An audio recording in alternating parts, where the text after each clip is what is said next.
Kaixo eta ongi etorri zu kirolarira. Gaurkoari errugbi kontuekin ekingo diogu. Euskadi, Katalunia eta Galiziako selekzioak Galeuskat Kopa jokatzen ari dira. Iragan larun batean, Hernaniko taldearen 50. urteurrenaren arira, Euskadi eta Kataluniak jokatu zuten elkarren aurka landaren. Euskaldunak nagusi, dena den txapelketaren irabazlea, Kataluniak eta Galiziak jokatuko duten partidak erabakiko du. Jorander Gorosperena da erreportajea.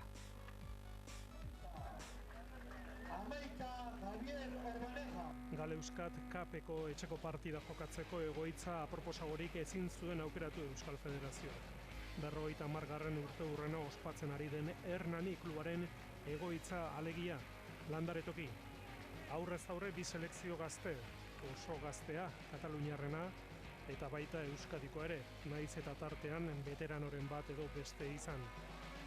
Galizian estraineko partidan azken unean galtzetik zetorren Euskadi eta bere bigarren eta azken partidan etxean gainera arantza atera egin nahi zuten Euskaldunek.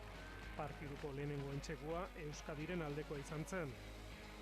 Andoni Hernandezek gasteiztarrak lortu zuen hegalean 3 laurdenekoen jokaldiari amaiera emanaz. 5 eta hutsekoa zen.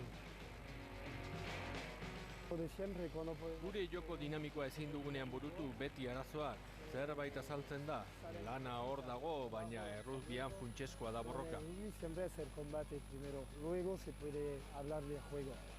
Grina handiagoa eskatzen zuen bigerak eta erakutsi zuen bai Euskadiko selekzioak grin hori bigarren zatian. Lehenengoan, Kataluniarrak jaun eta jabe. Lehenengo zatian batipat parekatuta egon da partida. Baloia gure izan da. Beren zelaian jokatzea zen gure asmoa. Presioa gainetik kentzeko asmoz. Zailagoa izan da bigarren zatia. Euskadiko aurrelariei uztartzeetan aurre egitea ez da erreixa izan. Eta 3 laurdenekoek ere zuzen jotzen zuten aurrera. Abantaila handiagoa izateko merituak eginak zituztela sinetsita daude Kataluniarrak. Baina entsegu bakarra sartu zuten aurrelarien lana baliatuz. Lehenengo zati horretako, Euskadiren bigarren entsego ere halaxe etorri zen. Albokoan aurrelariak bildu, eta azkenean Joanes Mujikak, Anpo Ordiziako jokalariak, entsegua. Bildu eginda sartu ziren aurrelariak entsegu eremuraino. 10 amaitu zen lehenengo zatia. Zigor kolpe bana gauzatuz hasi zuten bigarrena Euskadik eta Kataluniak. Baina hortik ez ziren pasa kanpotarrak. Peio Perez Hernaniarrak gauzatu zuen Euskadiren zigor kolpea. Euskadik beste itxura bat erakutsi zuen bigarren zatian eta beste 2 entsegu lortu zituen partida erabakitzeko. Baloiako osterakoan erne ibili ziren Euskaldunak, Galiziaren aurkako partidan bezalaxe. Durangoko jokalariak, Gaizka Iturriaga Etxeberriak lortu zuen 3. entsegu hori. Agaperaino joan zen. Etxekoen hobekuntza nabarmena zen. Zera bat amentzat mantendu dugu defentsa ona.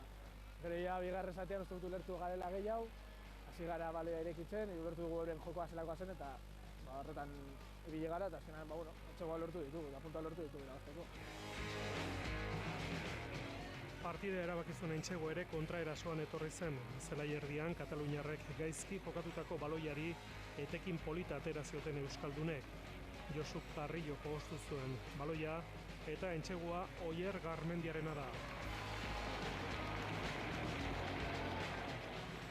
Estoy orgulloso de esos jugadores porque Harro nago gure jokalariekin, gaur maila eman dute eta merezi genuen garaipena. Galiziako partidan ez, baina gaur bai. Zorionak deneri, a seguir luchando, a seguir trabajando.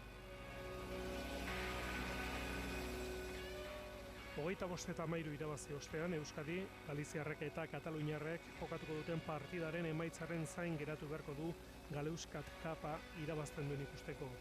Nola nahi ere selekzioarekin, jokatzearekin gustura asko daude mutilak.